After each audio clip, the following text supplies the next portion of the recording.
अर्थकथामध्ये आज पाटीपूजन आणि शमीपूजनाची गोष्ट। आदिशक्ती भगवती,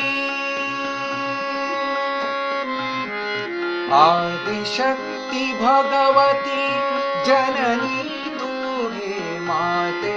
आदिशक्ती भगवती जननी तू हे माते। स्मरुनी तुलाच आज अखिल विश्व वंदिते। स्मरुनी तुलाच आज अखिल विश्व वंदिते।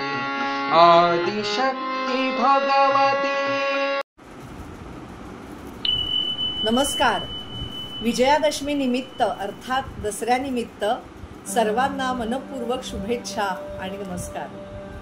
दसरा सण मोठा नाही आनंदा तोटा असं आपण लहानपणापासून म्हणत आलो। खरं म्हणजे दसऱ्यानंतर अगदी लगेचच येणारी 10-15 दिवसात येणारी दिवाळी हा खरं म्हणजे सर्वार्थाने मोठा सण म्हटला पाहिजे।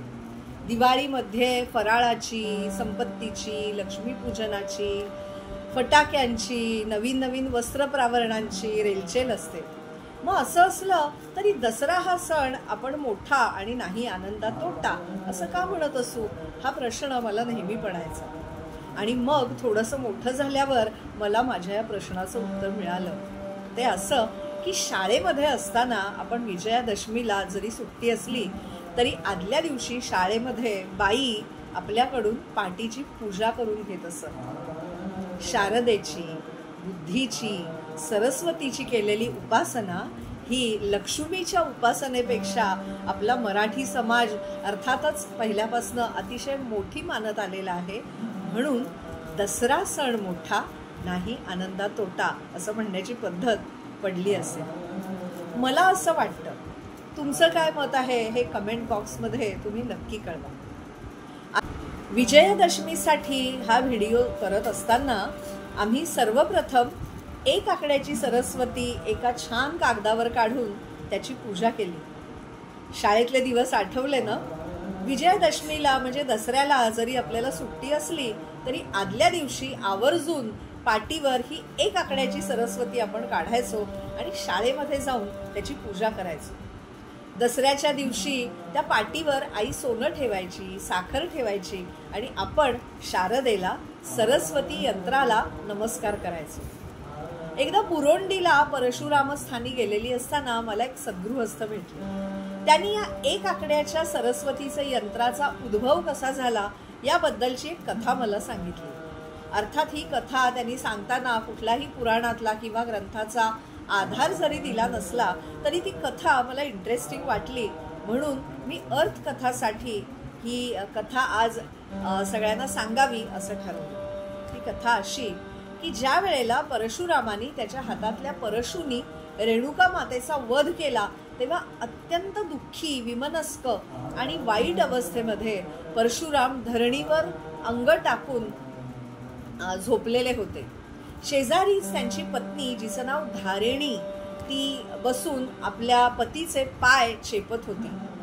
परशुरामाला झालेलं दुःख पाहून ऋषी अत्री आणि अनसूया परशुरामांना भेटायला त्या ठिकाणी गेले।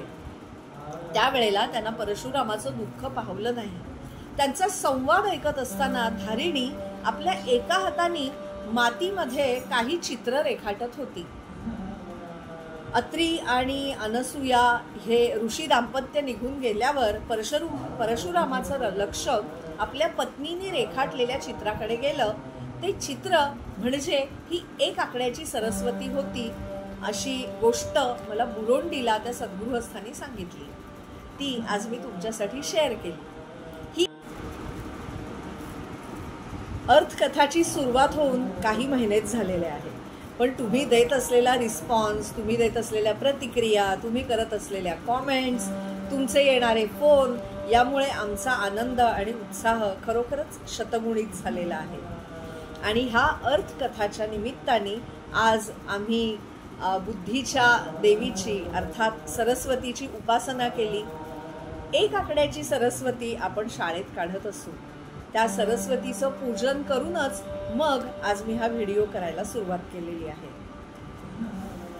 आर्यांचे सण आणि उत्सव हे पुस्तक वामन मंगेश दुभाषी यांनी संकलित केलेलं, अर्थात हे आपल्या पु ल देशपांडे यांचे आजोबा. ते विजयादशमी या सणाबद्दल काय म्हणतात ते मी थोडंसं वाचून दाखवते. रामायणाच्या पंचम सर्गामध्ये रघुवंशाच्या कथेत पुढील प्रमाणे एक गोष्ट दिलेली आहे. पूर्वकाली पैठण नगरीत देवदत्त नावाच्या एका ब्राह्मणाला कौत्स या नावाचा मुलगा होता. हा सुशील होता आणि विद्या संपादन करण्याची त्याला तीव्र इच्छा निर्माण झाली. तो मुंज झाल्यानंतर भडोच नावाच्या शहरामध्ये वरतंतू ऋषींच्या आश्रमामध्ये विद्यार्जनासाठी गेला. काही काळ लोटल्यावर कौत्स हा सकल शास्त्रांमध्ये पारंगत झाला. तेव्हा गुरुला गुरुदक्षिणा द्यावी असं त्याच्या मनात आलं. गुरुचा निरोप घेताना त्यांनी अतिशय कृतज्ञतापूर्वक गुरूंना विचारलं की गुरुजी, मी तुमच्यासाठी काय दक्षिणा द्यावी. गुरुंनी उत्तर दिलं, कौत्सा, दक्षिणार्थ विद्या शिकविणे हे अनुचित कर्म आहे. शिष्य विद्वान झालेला पाहून गुरुला जो आनंद मिळतो तीच गुरुदक्षिणा होय. पण कौत्साला काही तसं वाटत नव्हतं. त्यांनी पुन्हा पुन्हा आग्रह धरला आणि वरतंतू ऋषींना विचारलं की मी काय गुरुदक्षिणा देऊ गुरुजी, मला सांगा. मी काय गुरुदक्षिणा देऊ गुरुजी, मला सांगा. तेव्हा वरतंतू ऋषी म्हणाले, मी दक्षिणा घ्यावी असा तुझा जर आग्रहच असेल तर तुला शिकविलेल्या प्रत्येक विद्येबद्दल 1 कोटी ह्याप्रमाणे 14 कोटी मुद्रा आणि त्या सुद्धा एकाच कडून आणून तू मला दे. 14 कोटी मुद्रा आणि त्या सुद्धा एकाच व्यक्तीकडून मिळवणं हे काही सोपं काम नाही हे कौत्साला लगेचच समजलं. रघुराजा हा खूप विद्वान आहे, तो विद्वानांना आश्रय देणार आहे असं त्याच्या कानावर पडलं होतं. म्हणून तो सर्वप्रथम रघुराजाकडे गेला. पण त्यावेळेला रघुराजांनी नुकताच विश्वजित नावाचा यज्ञ केला होता आणि सगळं द्रव्य भांडार त्याचं मोकळं झालं होतं. त्यामुळे रघुराजाला सुद्धा दारिद्र्य प्राप्त झालेलं आहे हे पाहून कौत्साला समजलं की आपली इच्छा इथे पूर्ण होणार नाही. त्याला दुःख झालं अर्थातच. तेव्हा रघुराजांनी त्याला त्याच्या दुःखाचं कारण विचारलं, त्याचा सत्कार केला आणि म्हणाला की ऋषीवर, तुम्ही दुःखी का दिसत आहात. कौत्सानी कारण सांगितलं आणि पुढे म्हणाला, राजा, तुला प्राप्त झालेल्या स्थितीत माझी मनीषा सफल होण्याचा रंग मला दिसत नाही. तथापि त्याचबद्दल खंत वाटू न देता मला दुसरा दाता शोधण्यासाठी मला मदत कर. कौत्साचं हे बोलणं ऐकून रघुराजा हसला. त्यांनी 14 कोटी सुवर्णमुद्रा तुला 3 दिवसात देतो असं आश्वासन दिलं.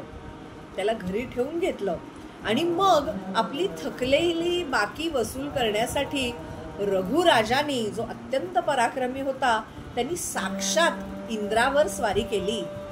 ही गोष्ट ज्यावेळेला इंद्राला समजली तेव्हा त्यांनी अयोध्या नगराबाहेर आपट्याच्या आणि शमीच्या झाडांवर कुबेराकडून सुवर्णमुद्रांचा वर्षाव करवला. रघुराजांनी त्या सुवर्णमुद्रा घेतल्या आणि त्या कौत्साला दिल्या. त्यांनी त्या वरतंतू ऋषींपुढे ठेवल्या आणि त्याचा स्वीकार करण्याची ऋषीवरांना विनंती केली. पण ऋषीवरांनी त्यातल्या फक्त 14 कोटी मुद्रा स्वतःकडे ठेवून घेतल्या आणि उरलेल्या कौत्साला परत दिल्या. त्यांनी त्या रघुराजाला पुन्हा दिल्या, पण त्यांनीही ते घेण्यास नकार दिला. शेवटी आपट्याच्या आणि शमीच्या झाडाखाली त्या उरलेल्या सुवर्णमुद्रांचा एक ढिगारा तयार करण्यात आला आणि मग नगरातल्या लोकांना सांगितलं की हे सोनं, या सुवर्णमुद्रा तुम्ही पाहिजेत तशा लुटून नेऊ शकता. नगरीच्या सीमेबाहेर असलेल्या या 2 झाडांची लोकांनी पूजा केली आणि सोनं यथेच्छ लुटलं. हे सोनं त्यांनी एकमेकांना देऊन आनंद व्यक्त केला. हा दिवस विजयादशमीचा होता. या वेळेपासून या झाडांची पूजा करून सुवर्णमुद्रांच्या ऐवजी झाडांची पानं लुटण्याचा प्रघात सुरू झाला असावा असं आर्यांच्या सणांचा प्राचीन व अर्वाचीन इतिहास या पुस्तकामध्ये ऋग्वेदींनी लिहिलेलं आहे, त्याचं संकलन केलेलं आहे.